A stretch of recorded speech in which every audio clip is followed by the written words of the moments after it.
Hey guys, Jacob here, and we're back after a 2-week break because, fun story, my old computer has been replaced because the power supply died and took everything with it. So basically it blew up, the socket went kaput, everything. I took it to Best Buy and the guy's like, okay, yeah, you're gonna need a new PC. And so I'm like, great. Now I'm out a lot of money. But on the upside, the new PC is very, very nice. And hopefully, even maybe, fingers crossed, able to record some ARC. But today, we're on some Idleon. Oh wait, also, I forgot to mention, also, that same week the Wi-Fi stopped working, and it took an entire week for us to get the Wi-Fi back. So that was great.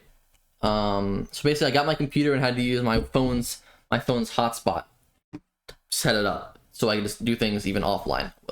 Like playing Shrouded or something. Anyway, we're checking out Idleon today again because I made my little update, and then Deathbringer came out, the first masterclass for the Blood Butcherer, and I've been doing a little bit on that. The first thing I want to show you guys is the farming. Before, my farming was pathetic. I had like not even unlocked land drakes, and now still pathetic. Hear me out. 83 crops though. We went from 55 crops to 83. Unlocked mushrooms, level 81, and I feel like this is the beginning of me actually getting somewhere with farming, because I felt so just like locked out of it because I did not want to put in the gems for compost bags, and I didn't want to just kind of leave my thing running and claiming the crops every couple hours when they grow. So I'm very happy with this Deathbringer class. Like, I'm trying to think of like any criticisms I have, which is like none, besides the fact that bones, like, it's only activating, but that's fine. Like, that's not a real criticism. That's just like, oh, poor me, I don't want to leave Idleon running all the time, which is, I think, it's like a fair thing to say, but like, I'm playing Idleon, I kind of gotta deal with it. I don't know. I think it would go against part of the game design. Like, I'm calling it Idleon. Ironically, the game is not that idle. But, I mean, I guess the sweats will understand. Just leave it open all the time. I'm sure that it would. I don't think it would make sense to have bone farming be able to be done idle. I mean, it would, but I don't know. That's just kind of.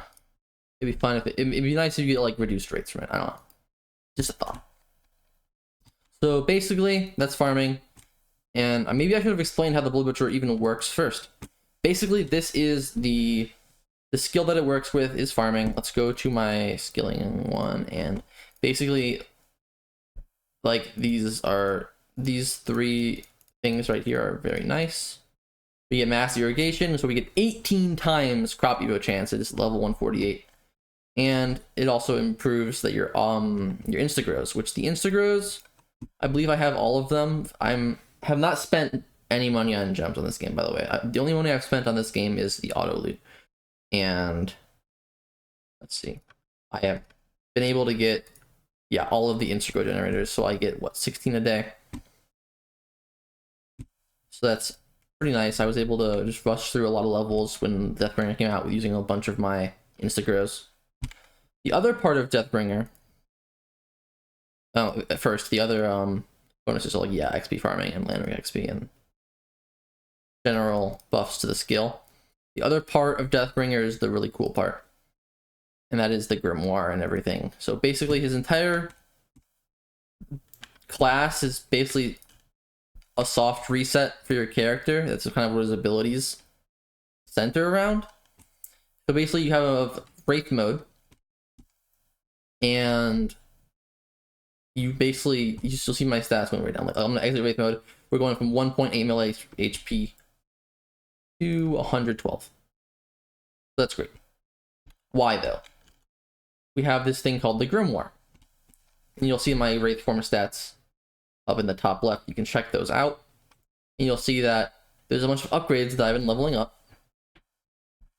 And I have these currencies up here that look like bones. You have like a regular bone, and a rib cage, you know. And basically, you want some of the buffs that you get here from the upgrades affect like the rest of the game. So like, for example, the ribbon shelf is something that's really important for cooking, and we'll get to that in a bit. But you also have like opals and crop evo, and I think there are some really good ones later on, like class XP, that is pretty juiced. And the way that you get these bones is, let's go to a map that I can handle. Like, ooh, I've been farming at like, I think cakes. We're gonna go through and we're just gonna put down this gravestone right here, and that's gonna spawn. It's kind of like the orb from the DK, where you get that number as it goes up when you kill hordes. That's those mobs with the little gravestone icon above them. It boosts how many bones you get, and it also gives a passive of mobs respawning at level 148. It's 331% faster. So let's say I go and I kill all of these mobs that have the gravestone above their head. Well, I just messed that up really badly, didn't I? I'm just gonna auto this and come over here. There, you see we have a 1 above it. Now we're gonna kill all of them again. We're gonna go up to 2. It's basically like DK. And it also has the side effect of a lot of the mobs that you kill, like, will drop these bones, you'll see, and there's a giant mob upgrade. So that's a little bugged because I think it spawned from a graveyard mob and it like doesn't want to die for some reason. So I've encountered that issue. So I think if I go out of wraith form, I can kill it. Yeah. There you go. We'll go back in the wraith mode now. And you'll see that if I auto, go to talents and go back into the grimoire, that as I'm killing mobs, we're collecting the bones and it's going up. And we can use those to upgrade, you know, kind of whatever we want. And the more we upgrade, the more upgrades we unlock, and we can go all the way down to here where I need 7k more upgrades to unlock the final one. Alright, some of the abilities, you'll see that I'm throwing out these axes whenever I melee hit. This is the Sentinel axes, and it's a pretty fun skill, you know. You throw axes every basic attack, and all axes are 50% bigger. So this is an upgrade to the axe hurl, like how we got the upgrade to the bear swipe in Blood Butcherer. We get the upgrade to the axes now, and I don't really know how it works exactly, because sometimes you'll hit multiple mobs and throw 1. Sometimes you'll multi-hit and throw 1. Sometimes you'll throw a lot. Like, I don't really know. I think maybe it's this skill that throws a lot. There you go. But I just figured it out on my own because I was being stupid by not like actively pushing the skills. So there's also these here, like, but then these basically are the skills that buff your wraith form. So basically we have Marauder style, which gives you more wraith damage and accuracy, like per 100 Grimoire upgrades. So I have 4.500, you know, 457. I can just say 4.500. Like, is a stupid way to say that. We get an 85% bonus. Bulwark style is plus 10% wraith defense and HP per 100 Grimoire upgrades. So we're getting a similar boost there. And then we get crit chance, crit damage for power of 10 fishing efficiency. So basically when you're in wraith form, it kind of benefits you to have on fishing gear. And I don't think the hat really does enough. Like, I think the strength I get from my helmet actually does more than the hat, so I should probably get rid of it. But we have 1,000 million there, a billion, and we get 15% crit chance and 58% damage. And in wraith mode, you'll see my crit chance is 41%. So that's kind of most of what there is. You also, besides the ribbons and Apocalypse WoW, which I can't even get into yet, so I'll just explain what this does. It's basically like the other things. You have Apocalypse Chow and Apocalypse Zao. So Zao gives you damage per Apocalypse, so that's 100k mob kills on a monster type on that character. Apocalypse Chow is is for 1,000,000 kills and gives cooking buffs, and then Apocalypse WoW is for gold food buffs for 1,000,000,000 kills. Finally, the Wraith Overlord is kind of like how the other classes, like DK, Elemental Sorcerer, and Siegebreaker, have the one here that gives you an account ride like multiplier. It's like damage, drop rate, and one other I don't remember. Oh, it's printer samples. It's like printer output for Divine Knight, I think. There's another damage multiplier for Wraith Overlord. So Deathbringer has how many he collects bones. The more bones you collect total ever collected, so if you spend them, it's fine. You get more damage multiplier. Okay, so that's basically it. We're at crabs on DK.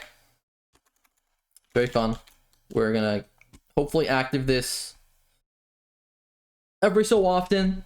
We'll leave it open and get some bones growth going, and it's gonna be slow for me because I don't sweat Idleon very hard, but it's a fun class either way. And finally, we're gonna go World 4. This is the ribbon shelf. It's like a daily visit kind of thing. You get ribbons, and you can merge those ribbons. It says down here, drag a ribbon to a meal to apply permanently, and drag a ribbon onto any duplicate to combine. So the first one is like this little orange one, and then you can get to the blue one, and then you can get to the blue one with a little fancier, and it goes up a lot. So in the gem shop right now, in the limited specials, you can see there's, you know, tier 4, 5, 7, 8, and it goes all the way to like 15, which is insane, and very expensive as well. Actually, do they have like a free thing in here? They don't this cycle. I didn't even check that. But I've basically been using mine. I don't like, I think it's probably better to start saving them up, but I kind of wanted to get some early boosts on things like cabbage, then immediately get like more crit chance for my characters and just see how much the boosts were. But I think, can I examine a ribbon like on here? Yeah, here. So this rank 2 ribbon multiplies a meals bonus by 1.14 times. How about the rank 1? It's 0.05. So actually that's like, how about the 3? Oh, this is 2. Oh, I'm just silly. I'm like looking at them wrong. I thought I had a rank 3 one. I am just blind. But we have a rank 1 and 2 rank 2s on our meals. Cabbage is really important for cooking speed, I think, and because that's like, it's just a huge upgrade, like even without the ribbons. So if you want more cooking speed, I would recommend that. I think I was in a Yo Blake stream earlier today, and people were saying, yeah, cabbage is good, along with marshmallow, which I'm not at. Marshmallow is like at the bottom somewhere. I have to work on my reading. That's why I'm still behind in cooking a lot. So we're getting there in terms of like unlocked creatures, but we're not really there in terms of teams and unlocking more spices. That's the word I'm looking for. I was about to sit on that word for like a good few seconds. Okay, guys, thanks for tuning in. Deathbringer class, very fun. I can't wait for the next master classes. I'm excited to see where lava cooks up. I think it's for, we're expecting it for Bubo and Beastmaster. So that'll be great. Again, let me repeat myself. Thank you guys for tuning in. Hopefully, we're getting more content out. Motivation for Rozcraft is low right now. Again, I think there's been a few updates to a few mods that I want to check out, but I don't really feel like playing Minecraft that much right now. I've got some other games I'm into, especially Path of Exile 2 I just got, and we're not going to be making content on Path of Exile 2. So that's not going to happen. But hopefully when Fossils and Archaeology Minecraft mod comes out, we'll get a series going. It'll be fun. And that's it. See you guys next time. Peace out.